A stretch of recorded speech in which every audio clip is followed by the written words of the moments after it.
तो 2 साल माशाल्लाह 30-40 थी वैसे भाईजान जी तुसी गुफ्तगू करने पे हो ना मां तुसी गुफ्तगू बड़ी पसंद आनी पई भाई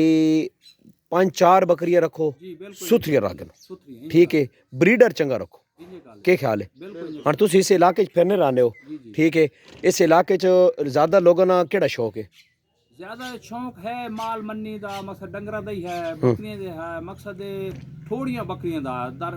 मकसद जी आम बकरियां होनी हम्म मकसद मास्टर साहब आर जिको मास्टर साहब को शौक है मक्की चीनियां दा अच्छा इस तरीके इलाके च होर नहीं बल्कि ये है भी हुन इंशाल्लाह हर बंदे दी सोच है भाई मास्टर साहब बकरा चंगा कहना को जिस टाइम बकरियां सन जिस टाइम बच्चे विकसन इन्हां दे बच्चे रखे सन करे सन उस टाइम मठ हर बंदे दा शौक वध सी बल्कि पहला शौक फार्म बने खड़े हां जी मकसद 2-3 फार्म बने इससे शौक तो बने अच्छा उन केड़े फार्म न केड़ी बकरियां ने ये मक्खी ची मक्की मक्खी चीने ने अच्छा उन्हां कथों आंदियां ने बकरियां वो भी मंडी तो कहने क्या है मंडी ते मंडी गण तो मकसद दुनिया पोरोगे लोतरों होगे इस तरीके मंडियां तो कहने लेकिन ये जेड़ा तुसी इलाका अगला दस्से ने पियो ना जी जी इत्थे बकरी च एक मतलब कोई संगी साथी इस गाला माइंड भी ना करा नहीं क्योंकि ये जड़ी इस इलाके की अगली बकरी ना वो हवा ने नहीं माड़ी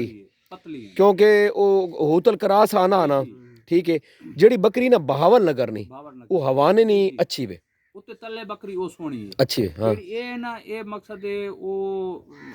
पैवने नो रोहेले पतले अच्छा हाँ उस वजह तो बकरी इस साइड दियां पतली है तो सब बकरी वेखी न बाबे सफदर दियां जी वेखी माशाल्लाह बहुत चंगी है हाँ बड़ी चंगी सन बड़ा देर असा का शौक है आज पे वेखने अच्छा। बकरी माशाल्लाह वेखी ना सन बढ़िया खुश लगी बढ़िया चंगी लगी हैं हाँ जी असा का बकरी माशाल्लाह वेखने पे आज शौक वेखने अच्छा ये तो सन बकरा आंदा जी जी ये बात को बंदे शंदे आन वेखने वास्ते कोनी है काफी लोग आन जी साढ़े को तो मेला लगा मेला लगा रहे अच्छा हाँ जी साड़ी बकरी भूखी रही हैं अच्छा इतने बंदे वहंदे पैन आंदे पैन जी मास्टर साहब जी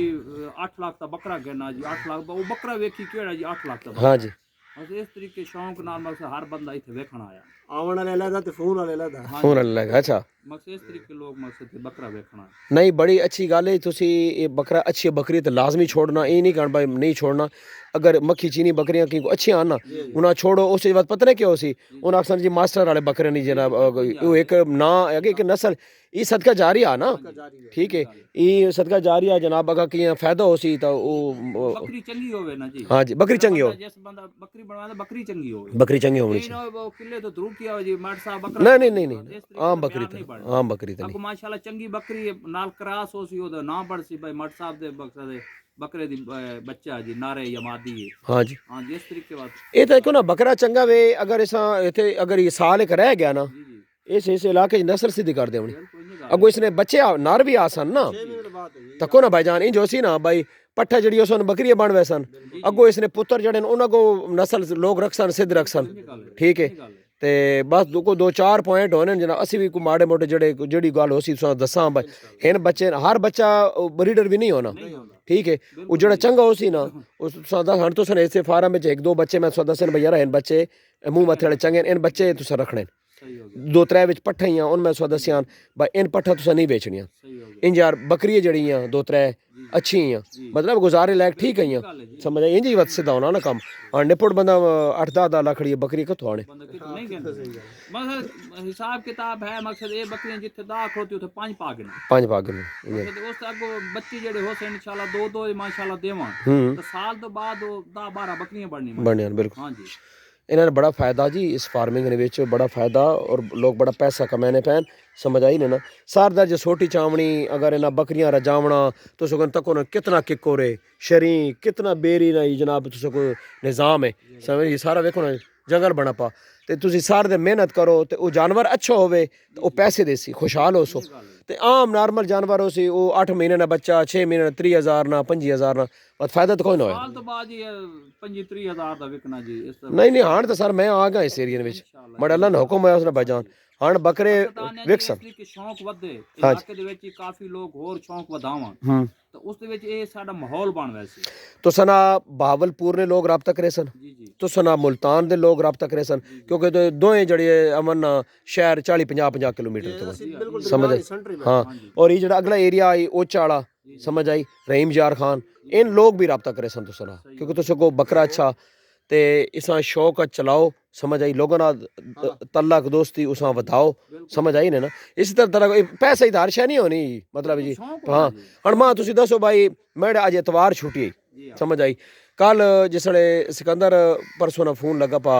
ਉਹ ਜਿਸ ਦੱਸਾਂ ਨਾ ਬਈ ਸਾਰਾ ਚੱਕ ਤ ਲਗਾਂਗਣਾ जी जी ਮੈਂ ਕਿਹਾ ਯਾਰ ਮੈਂ ਵੈਸਾ ठीक हो गया ਸਮਝ ਆਈ जी जी ਜਿਸਾ ਮੁਲਤਾਨ ਤੋਂ ਮੈਂ ਬਸਤੀ ਮਲੂਕ ਆਇਆ ਨਾ ਜੀ ਤੇ ਮੈਂ ਕਿਹਾ ਯਾਰ ਅਗਾਂ ਚੱਕ ਕੇ ਆਣ ਪਤਾ ਨਹੀਂ ਅੱਗੇ ਚੱਕ ਨਾ ਕਿਤਨਾ ਮਤਲਬ ਲੱਗ ਸੀ सही है ਮੈਂ ਸਿਕੰਦਰਾ ਪਿਆਣਾ ਬਈ ਯਾਰ ਇਹ ਕੰਮ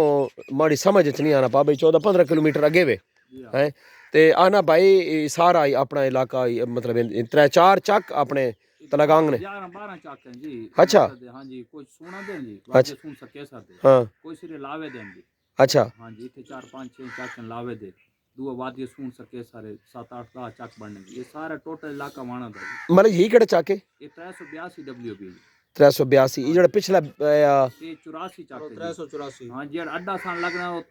84 मोड़ लगना पोल दवा और नाल 84 मोड़ जी ਅੱਛਾ 84 ਮੋੜ हाँ जी, ये अड्डा लगना जी हाँ। तकरीबन 7 किलोमीटर सफर ਨਹੀਂ ਤਾਂ ਬਾਅਦ ਮੈਂ ਅੱਗੇ ਵਾਂਝ ਲੱਥਾਂ ਉਹ ਬਸਤੀ ਮਲੂਕ ਮੈਂ ਔਰੇ ਲਵਣਾ ਚਾਹੀਦਾ ਨਾ जी, असल- थोड़ा पीछे लाना चाहिए ਹਾਂ ਮੈਂ ਉਹ ਵੇਖਿਆ ਜਿਸ ਅਸੀਂ ਵਾਪਸ ਤੋਂ ਆਇਆ ਨਾ जी जी ਮੈਂ ਕਿਹਾ ਸਾਂ 2 ਜਿਹੜਾ किलोमीटर पीछे बाद पुल दवा मुल्तान साइड जाना जी ਅੱਛਾ हाँ पुल दवा ही सदे ने 84 मोड़ ही सदे ने ਹੂੰ ਇਹਦੇ ਬਾਅਦ ਅੰਦਰ ਸਾਡਾ ਮਸਲੇ ਚੱਕ ਹੈ ਜੀ 83 ਹੋ ਗਿਆ 84 ਹੋ ਗਿਆ ਅੱਗੇ 82 ਹੋ ਗਿਆ ਅੱਗੇ ਨਾਲ 77 ਹੈ 78 ਹੈ ਇਹ ਆਵਾਣਾ ਦੇ ਪੈਂਦੇ ਹੁਣ ਅਯੂਬ ਸਾਹਿਬ ਦੀ ਸਕਾਫਤ ਵੇਖੋ ਨਾ ਜਨਾਬ ਇਹ ਅਯੂਬ ਸਾਹਿਬ ਜ਼ਰੀ ਖੇੜ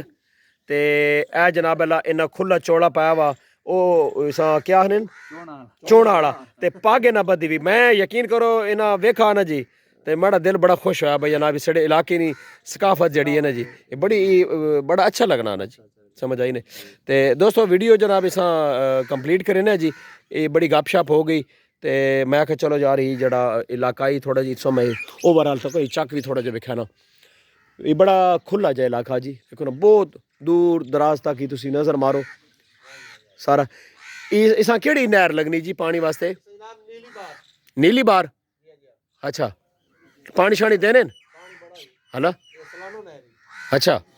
चलो फसलें तो केड़ी केड़ी गड्ढे ने पियो मकई है कणक अच्छा कपास अच्छा चावल भी है तिल अच्छा कमाद अच्छा जी सर ਤੁਸੀਂ ਮਾਸਟਰ ਸਾਹਿਬ ਸਪੈਸ਼ਲੀ ਜਿਹੜਾ ਨਾ ਮਲਕ ਅਯੂਬ ਸਾਹਿਬ ਨਾਲ ਸਪੈਸ਼ਲ ਖਿਆਲ ਰੱਖਣਾ ਸਮਝ ਆਈ ਗੁੱਡ ਫਾਰਮਿੰਗ ਦੇ ਹਵਾਲੇ ਨਾਲ ਤੇ ਇਹ ਸਮਝੋ ਇੰਜੇ ਸਮਝੋ ਭਾਈ ਬੱਕਰਾ ਜਿਹੜਾ ਨਾ ਇਹ ਅਯੂਬ ਸਾਹਿਬ ਨੂੰ बिल्कुल ਇਹ ਜਿਸ ਬੰਦੇ ਦੇ ਆਖਣ ਭਾਈ ਇਸ ਫਾਰਮ ਨੇ ਬੱਕਰੀ ਕਰਾ ਫਾਰਮਾਂ ਤੇ ਬੱਕਰਾ ਭੇਜਣਾ ਨਹੀਂ भाई ये नहीं करना बदा 15 दाड़े बकरा बहना पा मल को इस गलो बकरा खराब हो वैसे नहीं बहना है कदों भी नहीं बहना हाँ वो घेना ने बकरी इथे ते इथों जनाब वाला बकरी क्रॉस करवा के बकरी भी पॉइंट अच होवे ठीक होवे हाँ इन्हें जो छोटी बकरी कदे छोटी होवे बकरा जनाब बड़ा हाँ वो मसले मसाइल होवन वीडियो मुकैने जी अगर चंगी लगी तो जनाब लाइक शेयर जरूर करो जी अल्लाह हाफिज़।